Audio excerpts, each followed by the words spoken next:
sammen, og velkommen til endnu til en video her på min kanal. Jeg skal se jer her simpelthen til gaming, og det er en helt ny serie. Jeg er en helt ny YouTuber, der skal starte herinde på Minecraft. Og jeg skal simpelthen optage gaming-videoer og alt muligt andet herinde på min Minecraft-verden. Og jeg kan snakke lidt om mig selv. Altså, ja, jeg er 8 år. Jeg bor i Danmark. Og jeg tænker, jeg vil spille lidt forskellige spil, som Fortnite og Roblox og alle mulige andre spil, som jeg vil optage ind på min kanal. Men jeg er ikke særlig god til Minecraft, så det er, jeg ikke kan skrive noget i kommentarfeltet. Så jeg kigger lige her. Okay, der er en militær bagved mig. Jeg tænker, jeg tager noget træ her.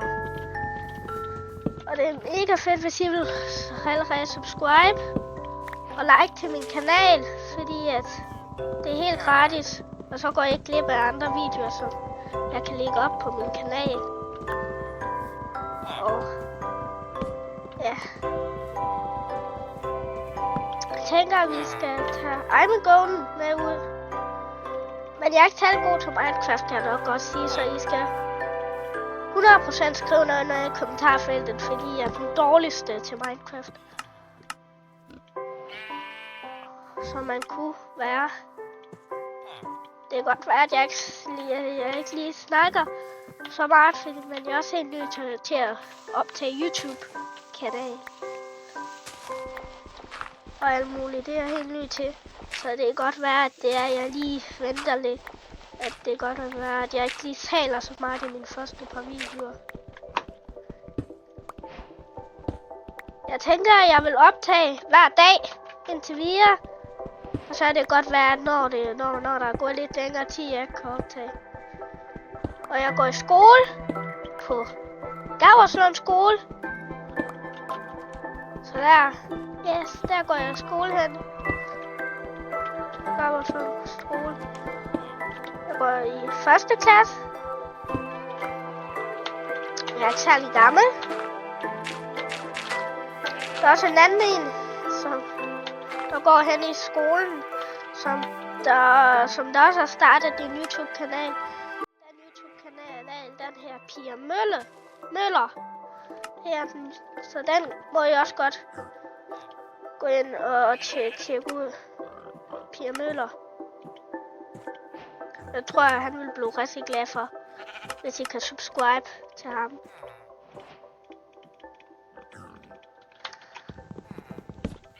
Så tænker vi, at jeg tager nogle. Men nu har jeg fortalt lidt om mig selv, og så kan I fortælle videre om jer selv nede i kommentarfeltet. Så jeg tænker, nu spiller vi bare helt normalt Minecraft. Så det tænker jeg tager de her hay bales her, for jeg kan få noget mad og spise. Og det her tænker jeg, det skal være en serie.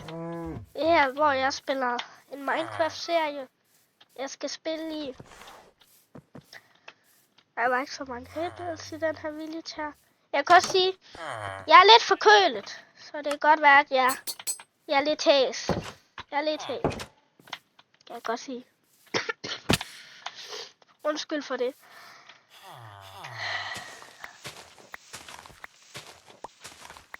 Der er også en Irongonen, som jeg tænker, jeg skal slå ihjel, når jeg skal have noget med her at spise. Ja, jeg har ikke helt fundet ud af det der endnu med, hvordan man tager det her på samtidig. For det har jeg selv set på YouTube, man gør.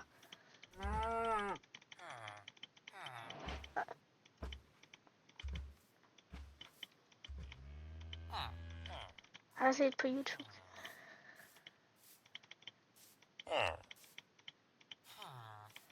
Jeg har gjort.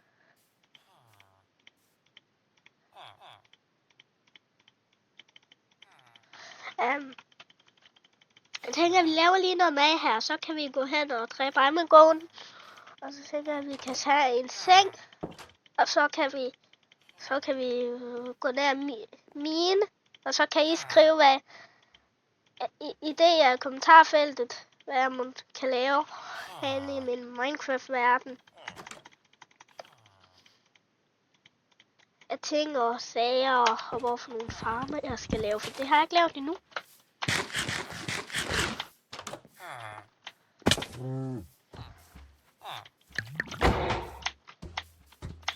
Vi tager lige egen gå nu hurtigt her. Undskyld for det igen.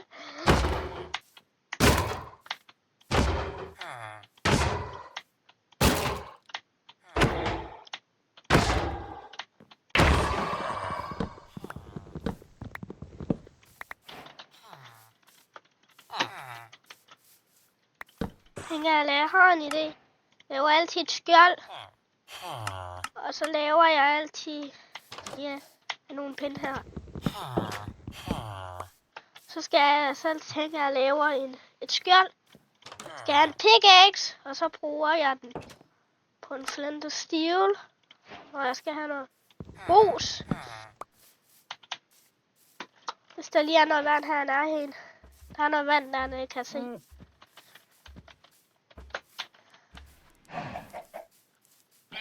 Her har vi et lyserødt får. Det er virkelig sjældent at se Minecraft ved jer. Det er ekstremt sjældent, hvis der ikke er nogen, der har farvet det. Så har vi lyserødt ud. Også brun ud. Det er også meget sjældent.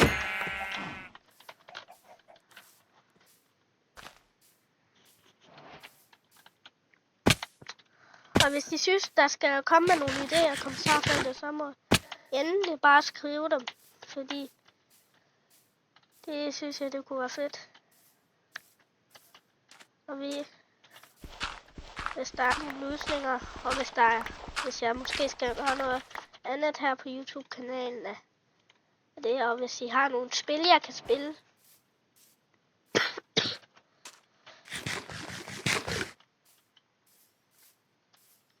Så kan jeg skrive dem. Og så skal jeg nok huske at like jeres alles kommentarer. Selvom det er dårlige kommentarer, så kan jeg godt like dem. Så leder vi efter en grotte nu.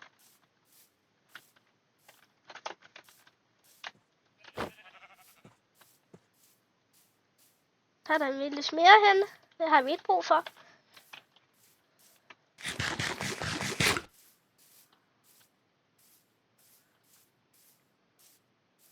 To sekunder. Mor! Kan du ikke lige sige til, når der er gået 20 minutter? Var nu af, eller hvad? Nej, for dengang jeg startede videoen. Jo, det var nok 5 minutter siden. Okay, kan du så ikke sige til? Okay. Undskyld for det. Okay, jeg dør lige næsten.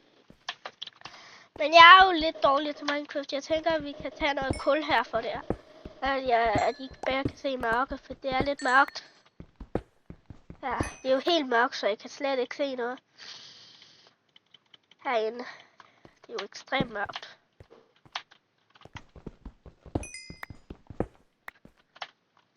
Herinde.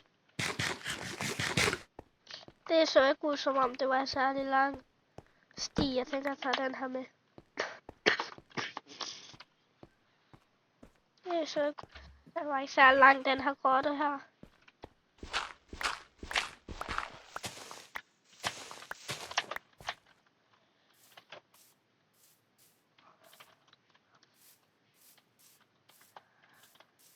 Er der måske? Ej, det er heller ikke gråt.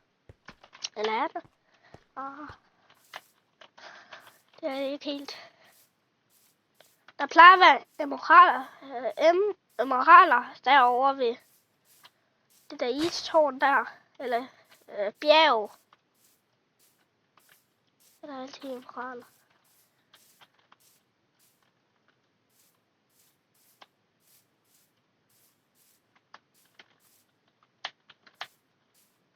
Jeg har glemt en seng. Jamen, jeg er god til at slå monster ihjel, så det kan jeg godt overleve. Jeg startede Minecraft for cirka 2 år siden, startede jeg Minecraft. Og så startede jeg på Fortnite for 1 år siden, også Roblox.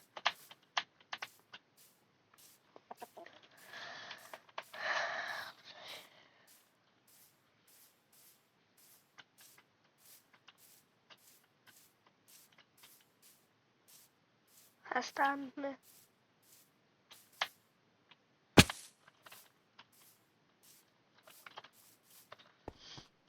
Og så lige en anden ting.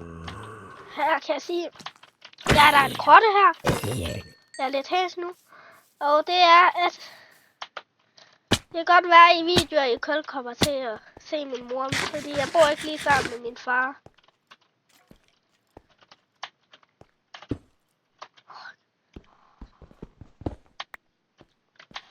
Det kan godt være, at jeg kommer hjem til ham nogle gange. Og så lige overnatter der i en måned eller lidt tid. Så jeg ikke lige kan optage, men det er i hvert fald nogle gange. Så kan jeg nemlig starte derhjemme. Der var ikke meget i den her grotte. Det mener du ikke. Undskyld venner, jeg tænker bare lige, at jeg vender tilbage, når jeg er kommet op af den her grotte. Vi ses.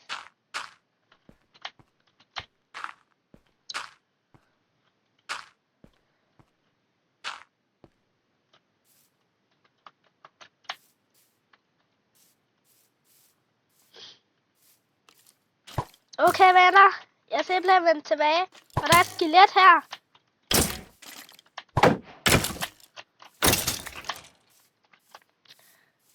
Jeg håber ikke, jeg kommer til at dø.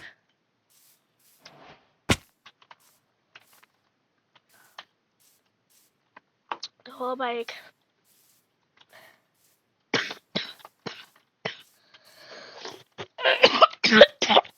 Undskyld for det. Og som jeg sagde, er jeg lidt hæs.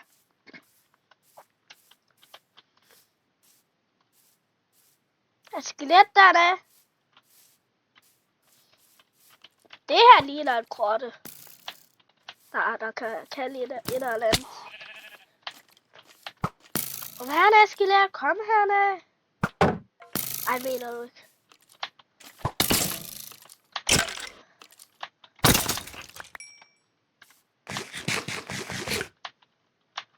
Han kommer man lige ned herfra.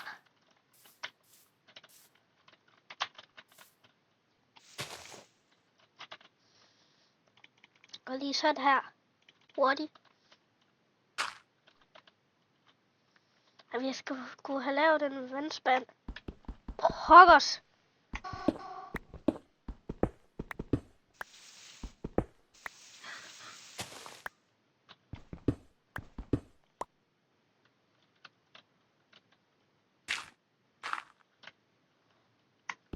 Jeg tænker, at jeg vender tilbage, når jeg lige er kommet ned for det her.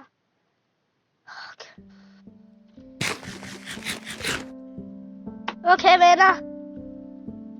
Er I klar til, at der sker noget action? Jeg hopper ned herfra. Er I klar?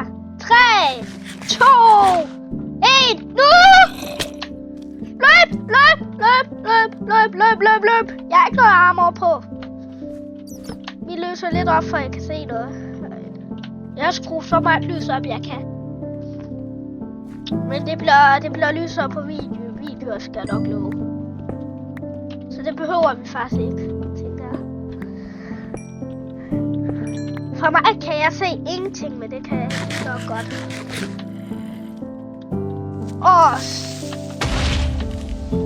Okay, så herover til. Herover. Dræb dem. Sådan. Yes.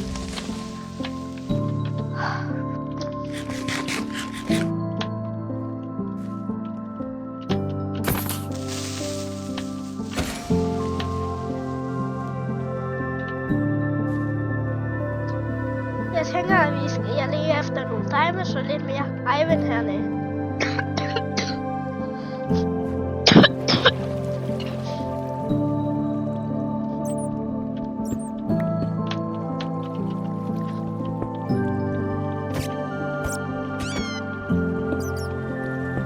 Det er måske dyreplageri det her. Det taler vi ikke lige om det. Det er ikke lige ret. Det skal det i hvert fald af.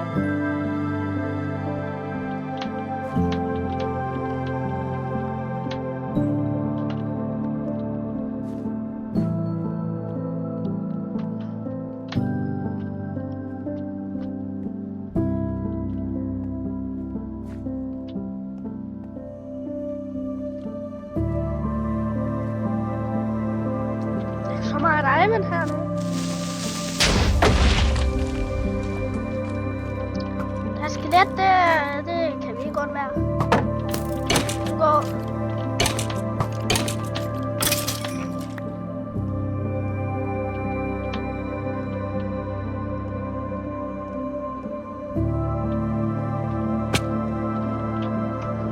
Ivan.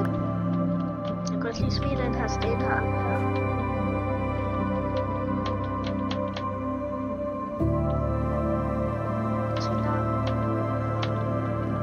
Der er et hul hernede. Kom hernede.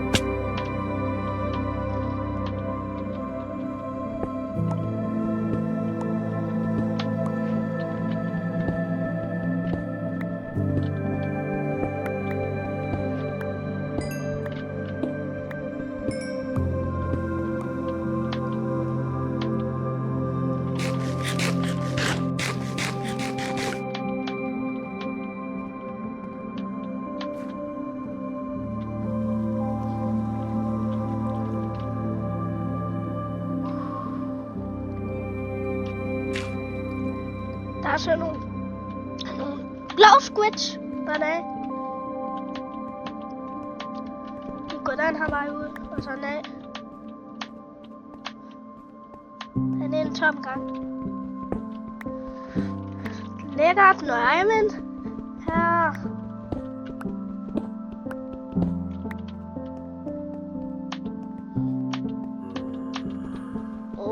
Lækkert. Og vi kraver ned her. Fæld efter bogen. Aldrig krav lige ned. Krav altid sådan her ned. Nu kan jeg ramme noget træk, som alle gør.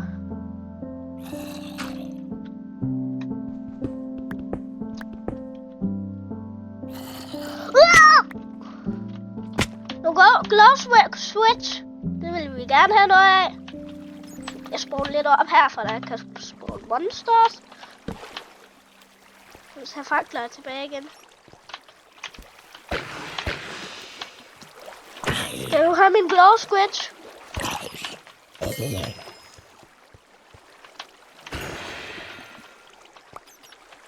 Glow switch. Vi kan rulle lidt op herinde. Jeg bruger for det her. Ligesom der kommer en kylling ud af det her. Ja, det er godt da ikke. Så kan vi tage de her fakter med igen. Hænder. Ja, Eivind. Lækkert. Man kan ikke få for meget af Eivind. Kan man aldrig til at starte med. I hvert fald. Nogle gange har jeg bare prøvet at få sindssygt meget Eivind. Jeg får over 4-6 Eivind, når jeg har Eivind gear det hele. Er det ikke lidt mere rødt herinde? Det har jeg ikke oplevet før. Hvad er det for noget? Og det er nok det her, der lyser det hele op. Vores økse er også lige ved at gå i stykker. Så vi skal også, jeg skal nok også lige have lavet lidt mere.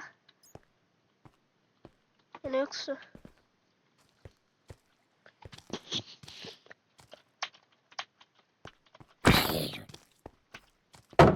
Kom her, Creeper. Nej. Nej. Nej, baby zombie har jeg ikke brug for. Og lige har brug for det her. Det her spærrer bare mit pickaxe så hurtigt. Okay, nu tænker jeg ikke, at jeg har brug for mere Eivind. Lige til, hvis I kan se en baby zombie. Nej, venner. Jeg vil dø. Ikke dø. Baby zombie. Venner, jeg håber, at det her, jeg ikke dør her. Håber jeg ikke dør. Jeg vil ikke dø så tidligt på min Minecraft-serie. Spring i luft. Creeper, spring.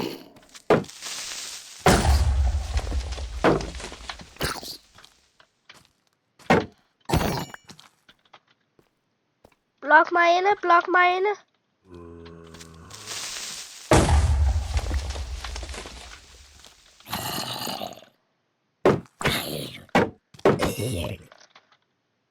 Hvor mener blocks?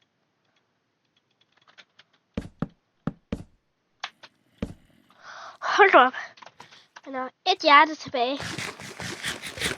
Det er sindssygt.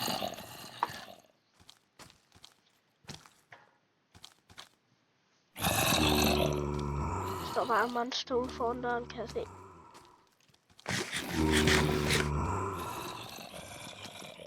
Jeg har en idé.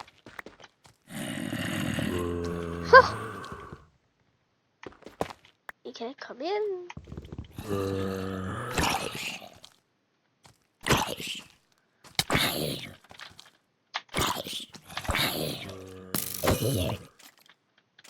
Præben. Godt skelet.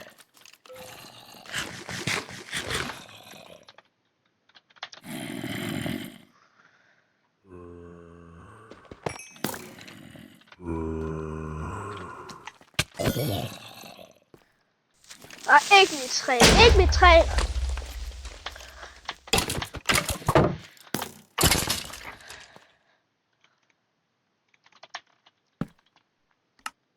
Godt lige lave sådan et her. Spil dig, du Ivan.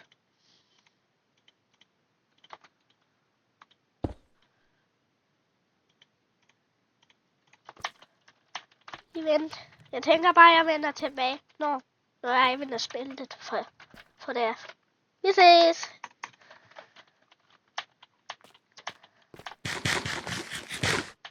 Okay, venner. Jeg tror på det der med, at vi smutter. Jeg tænker, imens kan vi lige lede efter nogle diamonds. Venner, prøv at se, hvad jeg har fundet. En gylden over. Nemlig diamonds. Oh yeah. Man kan ikke få for mange diamonds i Minecraft. Selvom det er, man har spillet i lang tid, så kan man ikke få for meget. 3 diamonds. Det er altså en fin nok tur. Men det er min økse. Jeg tænker, at vi får nogle flere diamonds. Jeg tænker, at jeg går op til mit... Der er lige en diamonds mere herhen. Kan vi godt lige slå op. Lækkert. Det er jo sådan nogle gyldne money der, kan man godt kalde det. Her, kom. Du kan få mig hakken, kan du. Kom her. Du skal i hvert fald ikke snige det ned af mig i YouTube.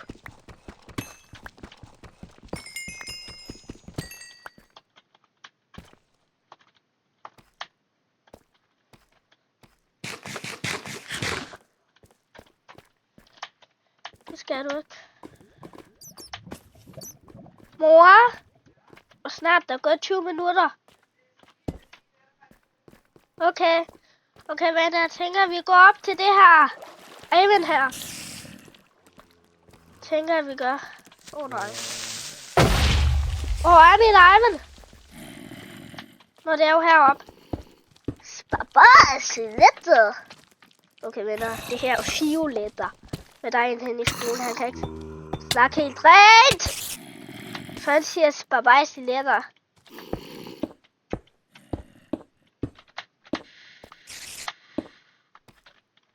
Okay.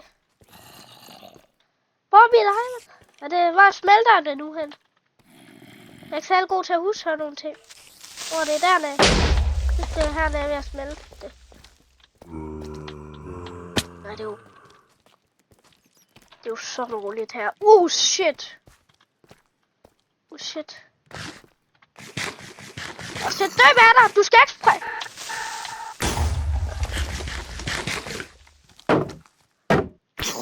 Du får mig hakken. I får mig hakken, kan I?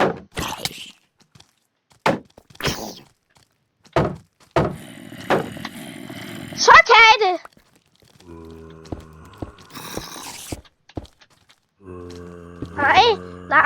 Nej.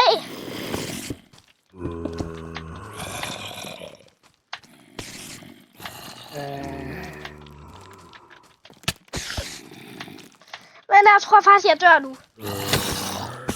Det kan godt være, det er det. For den her serie her, jeg skal nok kunne lov at lave en serie mere. hvor vi kan snakke sammen endnu mere. Sig til, hvis der er et trick, man kan lave for dem her. Men jeg tænker også, det er nok for det her. Jeg tænker, når vi har fået det her, så kommer jeg lige op. Og så, jeg bruger min økse, gamle økse. Ja, det må jeg nok bruge. Baby zombie.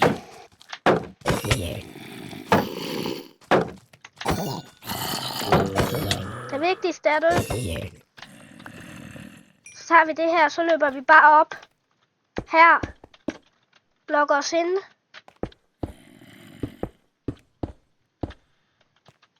Spiser noget brød og lige healer op. Jeg kører der flere zombier ude foran min dør. Hvis I synes, at der ikke skal være lyd på, så kan vi sagtens kigge på det.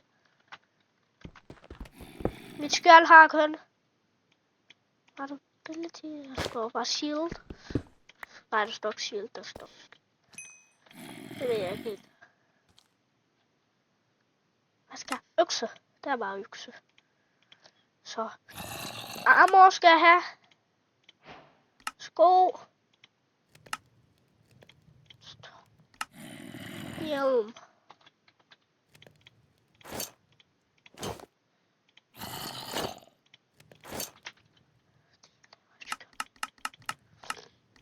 Ja, det må vi gøre, når jeg kommer op. Jamen, jeg er lige i gang med noget. Jeg skal lige op herfra.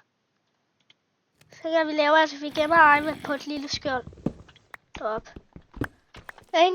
Jeg vender tilbage, når jeg lige er kommet op igen. Det går lang tid. Vi ses. Nej. Nej. No.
Okay, venner.